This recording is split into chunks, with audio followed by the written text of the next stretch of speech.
All right, Governor McKee delivering his first State of the State address as an elected governor of Rhode Island. Yeah, last night he did so at the State House, outlining his plans to move Rhode Island forward in 3 key areas: inflation, education, and housing. Erica Ritchie is live at the State House this morning as she breaks down some of the key elements. Well, Danielle, Patrick, good morning to you. When it comes to inflation, the governor says that his tax plan will offer quite a bit of relief for Rhode Islanders. We're going to talk more about that coming up top of the hour over on Fox Providence.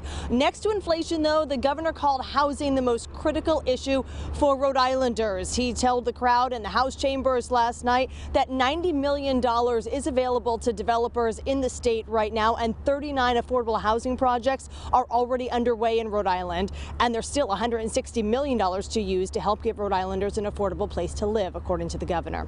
Education also topped the list of priorities for Governor McKee. He vowed to invest more than $57 million in K-12 education, as well as fully fund the English Language Learners Program and address the high cost of special education.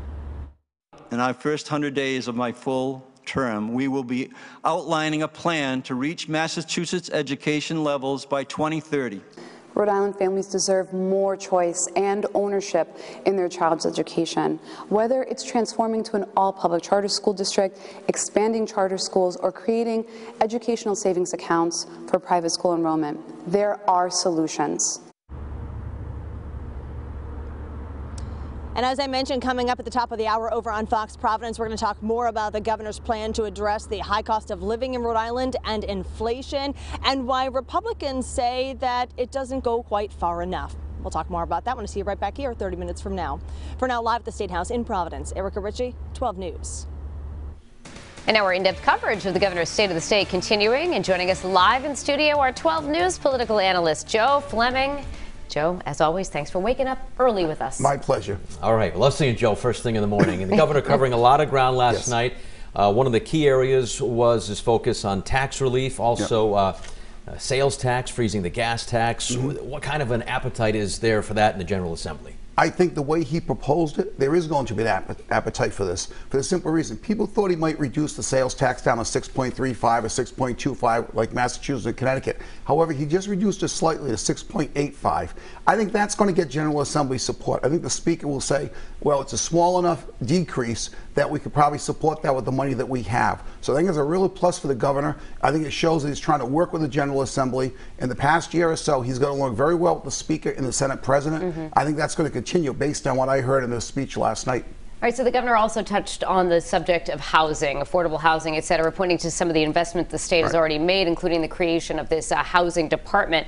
But other than that, it seemed like, you know, that part of the speech was really scarce on specifics here. So you don't think it's going to satisfy his critics much, do you? Well, not right now. I think what we're going to see is what happens in the budget that comes out tomorrow. I think we're going to see on how he works with the General Assembly. They're not happy on what they've seen. The Housing Secretary has resigned. I think that's a plus for him. The General Assembly leadership was not happy with him. So I think they're going to try to work things out. He likes to work things out behind the scenes. I think we're going to see a lot of that. But again, there was very little specifics last night on housing in that speech. So education has always been important, dating back to his days as mayor in Cumberland. He wants Rhode Island at the Massachusetts education level, which is a little bit higher here, by 2030. Kind of a lofty goal, you think, for a state that's got education really in the middle of the pack nationwide. Right. Is he ambitious? But I think Dan McKee has always been a governor and a mayor who really supported education, really want to work towards it. He talked about in a speech about redoing the state funding formula, something the Senate President would like to see done. He talked about another $59 million in the education budget this year.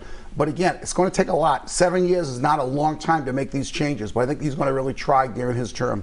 All right, so when it comes to the economy overall, you know, the governor kept saying that he plans to keep the momentum going sort of post-pandemic, and that he's prepared to make a significant capital budget here. So, I mean, what do you think we can expect if this budget, you know, passes and it's released tomorrow? I mean, what are we expecting to see? Well, I think we're going to see a lot more infrastructure going on in the state of Rhode Island.